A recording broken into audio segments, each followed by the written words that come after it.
You're listening to the We Are Libertarians podcast network. Find all of our shows at wearelibertarians.com. Hey, it's Haley Steinfeld. When everything requires your attention, it can be tough to figure out what to prioritize. But I'm here to talk to you about something that you should always put first, your breast health. In fact, if you're 40 and over, you should be getting screened once a year. And if you're under 40, it's never too soon to visit yourattentionplease.com to learn about your breast cancer risk. So go on, pay the girls some attention and take the time to find out your breast cancer risk at yourattentionplease.com. Trust me, your future self will thank you. Welcome to the Chris Spangle Show. Thank you so much for joining me here on the program. Today we're going to be talking about it's not a regulation. It's one of those weird things where it's not a regulation, but it feels like it. Where big banks are green-lighting a plan to track gun store purchases. Not guns, gun store purchases. You could buy coffee and it codes. So why is this a problem? Well, we're going to talk today with Cody I didn't even have problems with Wisniewski, Cody. Cody Wisniewski, excuse me, I did actually, who is a senior attorney for Constitutional Litigation with the Firearms Policy Coalition, one of my favorite follows on Instagram. His work has appeared in the Washington Times, the Washington Examiner, National Review, Daily Wire, and more, and he primarily focuses on Second Amendment issues, but is happy so long as he's reminding the government of its enumerated powers and constitutional limitations. My apologies on absolutely murdering both of your names, and thank you so much for being here, Cody. No worries, Chris, and thanks for having me. I'm happy to be here. So how did you fall into your line of work? What got you interested in gun policy? Well, there's a really long story behind it, but the short version is that I originally grew up in California. I apologize in advance to all of your listeners. And I went to law school in California. And watching, my family wasn't really into guns when I was young. It wasn't common. We didn't have firearms around the house when I was a kid. My dad really got into it when I was older. And watching what my dad had to go through in California in order to be a gun owner, while sitting in law school classes, especially sitting in like a constitutional law class and just seeing our system of government and trying to fully understand how lawyers looked at things like the right to keep and bear arms. And I saw this juxtaposition. And I really found that gun rights and guns were kind of the microcosm of the macrocosm. If you could do things like you did to guns to a constitutionally protected right, then what was going to happen to speech? What was going to happen to privacy? What was going to happen to everything else down the list? And it really ignited this passion in me in order to ensure that people can accurately and effectively defend themselves and protect their lives, protect their loved ones, and protect their communities. So you wrote an article in the Federalist about this new policy at some banks. And like I said, it's not a regulation. We normally are talking about regulations that we don't like. But this is one of those weird little areas where banks are starting to do something. What are they starting to do, and what was your article about? Yeah, absolutely. So they're right. This is kind of a little bit odd in how it comes about. So what you have is this merchant credit card code, this merchant code that's applied to merchants and stores around not just the United States, but around the world. And a lot of these are promulgated by an international body, the International Standardization Organization. And it's this idea that these international banks, Visa, MasterCard, which are obviously accepted around the world, along with banks that have processing around the world, buy into this kind of semi-voluntary standardization ability so that they can kind of speak with one another. Sounds fairly benign. Sounds like the sort of thing where you have a market actually resolving problems as opposed to government stepping in. Where the concern came here is that some bank lobbied the International Standardization Organization to create a code that will only apply to purchases made at gun stores in the United States. So what this looks like is anytime somebody makes a purchase at a gun store in the United States that has this merchant code, that purchase will be coded as a U.S. gun store purchase. As you kind of mentioned in the beginning, it doesn't necessarily have to be a firearm or ammo. It could be coffee and a t-shirt, because you can buy coffee at every gun store, as we all know. It applies to the purchase. And what's concerning here isn't necessarily the existence of the code. It's what people are saying that the code tells you, the data that they claim that it's going to give you. And where people should be cautious, where I think your listeners should really be watching out, is how is that information and data going to be potentially co-opted by governments in the future? So give us a little bit more about the code. I mean, is this data then sold to like auction brokers? Is it used by governments? Do you know much about it? So it's brand new. So, but as we all know, I mean the coding system at large, not just this particular one. Yeah. So, I mean, that information is all available for sale at times through auction brokers. Depending on what limits government has placed upon itself, sometimes that can be purchased and used by government. Sometimes it can't. And that's actually one big thing that, we should dig into. And one big thing that the piece covers is, a way for people to respond to this is to stop government from being able to use this data inappropriately. But yeah, so as of right now, the way that this works is banks apply codes to every purchase. Every purchase that you make using a debit card or a credit card has some sort of code applied to it based on this standardization. Prior to this gun store code being put into place, gun stores were just marked as general merchandise. So there was no specific coding one way or another. It was just a general store purchase.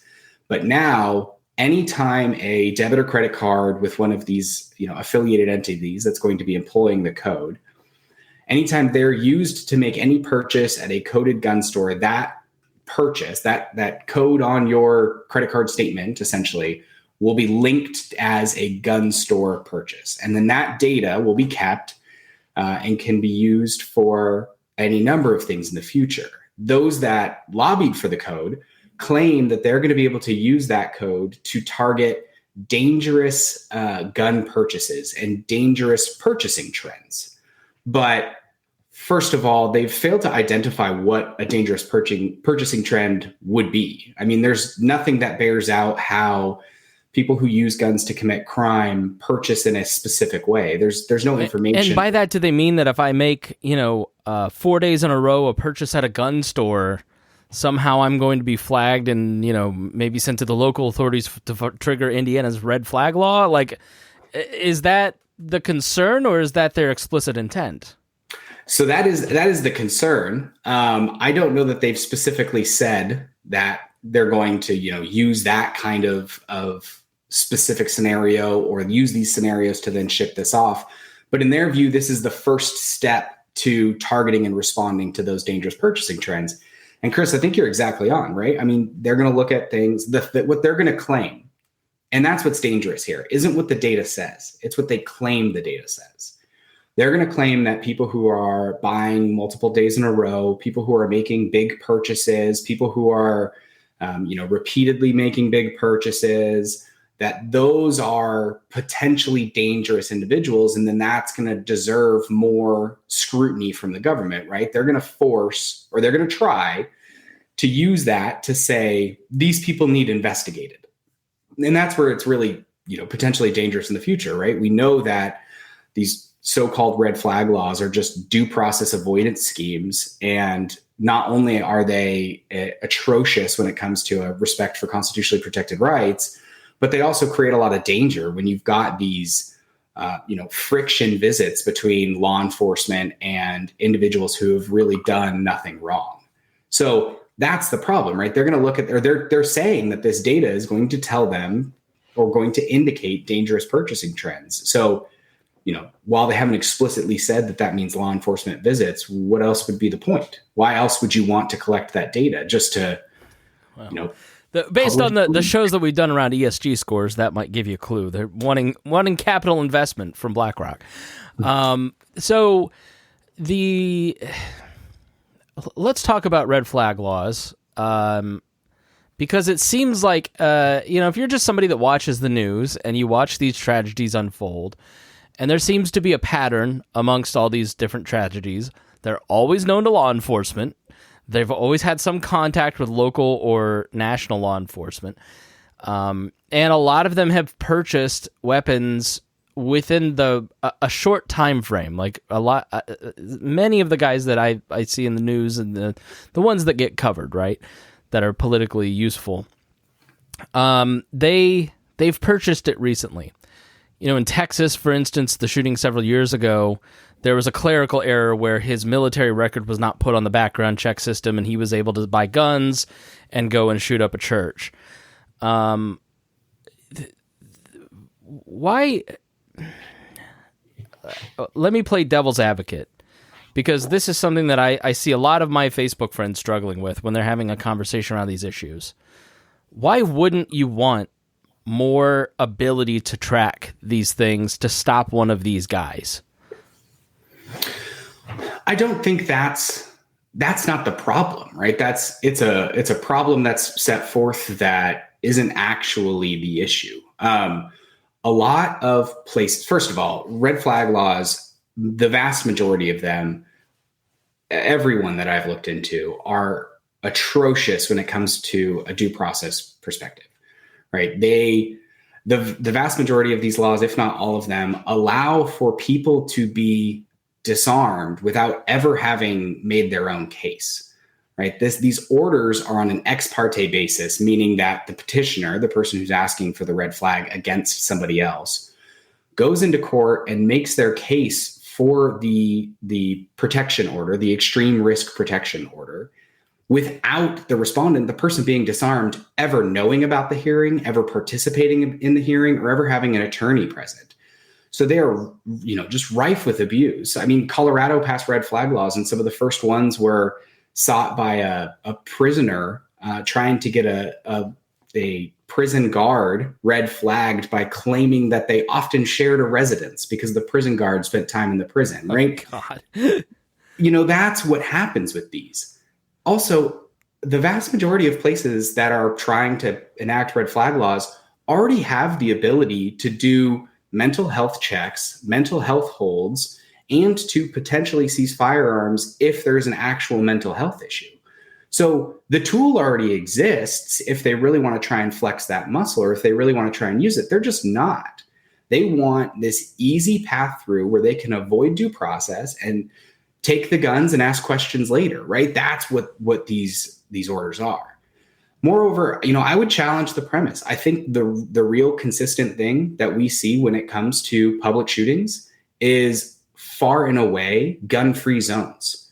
These people intentionally target gun-free zones. I have had the misfortune of having to read, a lot of the documents and a lot of the writings that these people put out before they or after they engage in these horrific events. And uniformly, when they discuss it, they specifically are targeting gun-free zones. You see that gun-free zones are more likely to experience a public shooting than places where there is a large amount of individual firearm ownership and individual firearm carry. So there's two answers right there, right? Look towards the actual mental health laws that are in place already that have due process protections in place and use those. And two, stop leaving people defenseless. Empower people to protect themselves and to protect their loved ones and to protect their communities. We know that when you have shootings in the place like the mall in, I think that was in Indiana, where you have an armed civilian that's able to defend the community, they do so. That's bears out in the data. It bears out in the news. We can look at stories left, right, and center where people are able to protect from shootings when government gets out of the way. Yeah, I lived right by that mall this podcast was started in an apartment 30 seconds from there. Very familiar with the story. It was a miraculous shot, to be honest, from a very well-trained kid, and I give him props for not becoming famous and just moving on with his life. But Uvalde, kind of, as you were talking, my contrarian brain started to spark with Uvalde, because that was not necessarily a gun-free zone, and that you had several different campus police there, and then later you had a lot of armed people who just didn't do their jobs, and maybe that's just a freak accident, but he was another person who had gone and bought a gun fairly recently. Do you see any role, or is there any solution that respects the Second Amendment that maybe you can articulate is a better way to ask it, that can help prevent somebody who is clearly mentally disturbed from being sold a gun? Is it really just on these gun owners, on the gun shop specifically, to just be better citizens, to be better stewards, or is that an unfair question in and of itself? I mean, there's a lot of information that's come out around Uvalde, and I think still trying to piece together, the public at large is still really trying to piece together what happened. One thing I would say is that Texas does have a prohibition on individuals carrying firearms on school grounds, whether it's followed by, everyday people or not. That is a law in Texas. Parents are supposed to, or not allowed to, carry their firearms onto school grounds when they're picking up and dropping off their kids, for example. And schools uniformly, even those that have some school resource officers, I think Uvalde, my understanding was that they had one, but if there were multiple, I haven't seen the information come out on it. There are other ways to actually better defend those schools, right? There are ways to, have armed teacher programs that allow for teachers to be able to train and be armed and defend their students. There are ways to make them not this weird kind of pseudo hybrid gun-free zone. But, Uvalde is another good example where Texas has an existing mental health law, right? And that person was deranged. I mean, it's clear that there were prior visits from law enforcement that could have triggered the law enforcement to use these mental health laws. And that wasn't done. We shouldn't be looking to new systems that avoid due process and that are specifically designed to skip due process steps. I mean, that's all that red flag laws do, right? They're designed to skip that initial due process touch. We shouldn't be looking to those when there are things in place that aren't being used that aren't working. We don't need more laws that don't work, because those will just get in the way and will just harm peaceable people. We need to look at why they didn't work in the first place and then go from there. Well, your Twitter handle, by the way, is hilarious. It's the Wizard of Laws with the Z. And I heard Charlie Cook recently talk about this, the National Review writer. I think he was on Jonah Goldberg's podcast on The Remnant talking about this, and that passing more laws isn't the answer. There are a lot of laws that are not being accessed, that are on the books, that do respect due process, that in a lot of these cases are not being followed, or tools aren't being used that already exist. It's just sort of, let's create a moral panic to take people's guns, which in and of itself is just ludicrous. You're not going to confiscate all the guns in America. It's just not going to happen without significant violence. What are some examples of laws that are on the books that are not being enforced that might make this better, that respect the Second Amendment and respect, people's constitutional rights? Yeah, I mean, it's tough to kind of go through. I mean, I think what people don't realize when you talk about firearms in America is they just don't realize how heavily regulated they already are. And how many touch points there already are in order to, in already in existence for peaceable people to own guns. There's this picture that's been created by media and by anti-gun advocates that guns are the Wild West. And it's, it's easier to, what are the taglines, right? It's easier to drive a car than it is to buy a gun. Or, right, the popular one of, my gun can get an abortion, but I can't. I think I saw that one recently. Yeah, right. Gun, if only women weren't as regulated as guns are. I mean, it's insane when you think about it. If you buy a firearm from a retailer in the United States, you have to go through, you go through a background check that exists. You talked about this actually with a little bit with that Texas shooting, right? Here's an example. Who failed to put the information into the federal background check system, right? NICS, the National Instant Criminal Background Check System. Somebody messed up. Somebody didn't put his record there, didn't upload it. What happened to that person? Was that resolved? Has that loop been closed? We have no idea, because now we're just talking about other irrelevant laws that can be passed. So we need to look at that. So you buy a gun from retail, you go through a background check. That firearm has been controlled and been monitored by the federal government from the day that it was manufactured until the day that it made it into your There are strict manufacturer's requirements. There are strict tracking requirements. Every every licensed individual that gun passes through has to record that it passes through them. That serial number on the firearm is recorded at that point of sale on a document with your name on it, for posterity's sake. Those are kept for, used to be at least 20 years after a business closed even, but now they're kept in perpetuity. So, and then beyond that, right? States have storage requirements. States have laws about what you can or can't buy. A lot of those are unconstitutional and are hugely problematic, but this isn't some Wild West that it's painted to be. Guns are heavily regulated in the United States. In fact, they're so heavily regulated that people who could be buying that should be able to be buying firearms to protect their lives, that should be able to have access, don't. And the problem isn't that, that we need to pass more laws to disarm more people. It's the exact opposite. We need to get rid of laws that are disarming people. We need to be empowering peaceable people. And we need to ensure that people have access to the tools that they have a constitutionally protected right to have access to. Is there any truth to and one of these other common slogans is that, you look at the rise of gun violence since the Bush administration lifted bans on certain types of guns, and more guns just create more violence. Is that true, Cody? No. When you, and this is the problem that you start getting into when you get into a lot of these data points, right? Is it all depends on how you filter it out, right? Yeah, by the way, that was produced by Everytown. Yeah. Which is the Michael Bloomberg gun violence for abolition, basically. Yeah, right. To ban handguns was their initial goal. No, so as soon as you start applying filters and stuff, people are bending data to say whatever it needs to say.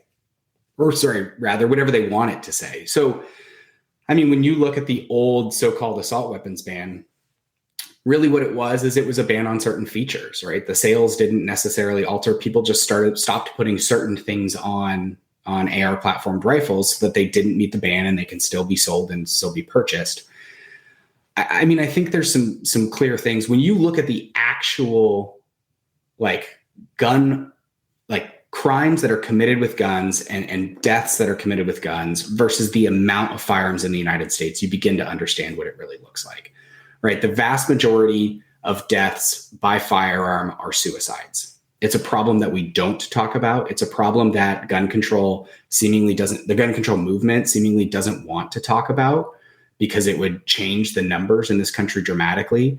But if we need to be talking about something to drop deaths by gun, it's suicide. That's what we should be talking about. That is a huge contributor to the number of deaths in this country when it comes to firearms. So why do you think mass shootings, is it just a matter of, I mean, it's just morally outrageous when several people die in a club, like just happened in, California?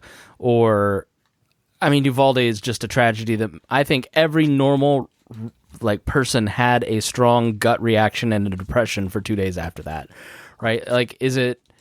Have we just sort of desensitized the individual dying because we're so used to kind of being inundated with multiple people dying? I guess I don't understand my own question. I guess I should clarify it a little bit, but why do we talk so much about mass shootings and not enough about the suicide deaths, which is just a real tragedy? Yeah, and that club shooting was in Colorado Springs in Colorado. And by real tragedy, I don't mean to minimize the other. I'm just saying, they're both tragedies. Let me clarify that. Absolutely. I think as terrible as it is, media gloms on to these big public shootings, right? And they are horrendous. They are horrible. We need to empower people to be able to protect themselves in these places so that they can respond like in the mall, right? Like that is what we need to do to address those. The reason why I think is media just jumps onto those. If you look at, gun deaths, like deaths by firearm in a lot of inner cities across the United States, right? Like if you amalgamate the shootings in Chicago versus when you look at anything else, there are more mass shootings in Chicago under the general definition than there are anywhere else. We're not talking about the places where, we actually need to have a conversation. Instead, the gun control movement grabs these big events because it does pull at people's heartstrings so that they can tell this narrative and that they can try and leave people defenseless. I find it absolutely disgusting and revolting when the very people that are responsible for disarming people go to these places and stand in front of podiums after these horrific events and use them to advocate for more public disarmament. They use them to advocate to leave more people defenseless. And it's a grandstanding political stunt. If we want to protect people, we need to empower people, and we need to empower communities, and we need to allow them to arm themselves. We don't need to stop them from possessing arms, because that doesn't solve the problem. All right, so let's go back to the original point that we were talking about, the sales code in the banks. What's the future? How does it look for that? I know that Tom Cotton, one of my top 3 least favorite senators, at least stood up on this. He seemed like he wanted to kill it. What's the future for the bank code for gun sales? Yeah. So circling, and I get a little intense when it comes to that stuff. I think it's really important. But when you circle back to this gun code, here's where I'm concerned that it's going, and here's where I think that people have the opportunity to push back. Is what we have to avoid is that two-pronged approach of the people that advocated for this code. First, that they're going to claim that the data says something it doesn't, right? So people broadly understanding what this code actually does is just really important, writ large. Second, preventing that bridge from being drawn between government and these private entities that are classifying these purchases, right? So I'm not saying that government should pass a law that prohibits them from coding. That's not appropriate. But what government can do is restrain itself, right? Government can put in its own place laws that prohibit it from buying this data or using this data to initiate investigations, which it shouldn't be used for because it doesn't give any real information. You can look to places like, Missouri passed the Second Amendment Preservation Act, which I've written on before and has its own, interesting moments and great moments.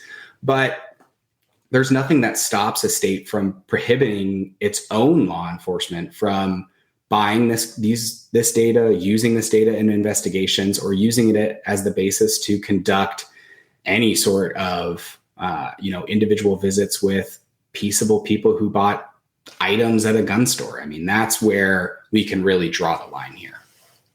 All right, Cody Wisniewski. All right. Please, shameless self-promotion time. Where can people follow if they want to learn more about your work? Yeah, absolutely. So, at Firearms Policy Coalition, they can follow us at they can visit us at firearmspolicy.org. You can follow us on social medias at Gun Policy on just about everything. For me, as you mentioned, I am the Wizard of Laws with a Z on just about every social platform. So go ahead and give us a follow and check out our work and see what we're doing. All right. Thank you so much for joining me, Cody. It was great to have you here. And thank you, listener, for joining us. We really appreciate your time. If you learned something, please share this with your friends. That is how you help content creators that you love grow. And we really do appreciate you joining us here on The Chris Spangle Show.